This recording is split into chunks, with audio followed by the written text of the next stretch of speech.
بسم اللہ الرحمن الرحیم۔ السلام علیکم۔ یحییٰ اندلسی رحمۃ اللہ علیہ، اندلس جو کسی وقت میں علم و فن کا خصوصیت سے علم حدیث کا مرکز تھا۔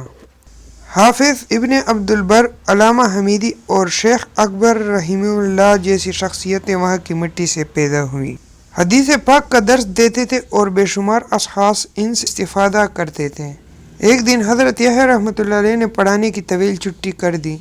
طلباء نے معلوم کیا کہ حضرت اتنی لمبی چھٹی، جس کی مدت بھی متعین نہیں، کس بنا پر کی گئی؟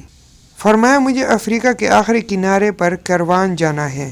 عرض کیا کہ حضرت کیوں؟ وہاں جانا بڑا ہی مشکل ہے، بڑے بڑے بن ہیں اور زہریلے جانور۔ فرمایا کہ ایک بقال یعنی لالا کے میرے طرف 3.5 آنے یعنی 1 درہم ہے، ان کے ادا کرنے کے لیے جا رہا ہوں۔ لوگوں نے عرض کیا کہ حضرت 1 درہم ہی تو ہے۔ فرمایا مجھے ایک حدیث پہنچی ہے، اور پھر اتنی سند کے ساتھ حدیث پڑھی کہ 1 لاکھ 1 لاکھ 1 لاکھ 1 لاکھ 1 لاکھ 1 لاکھ یعنی 6 لاکھ کا نفلی صدقہ کرنے میں اتنا ثواب نہیں جتنا 1 درہم حق والے کا ادا کرنے کا ثواب ہے۔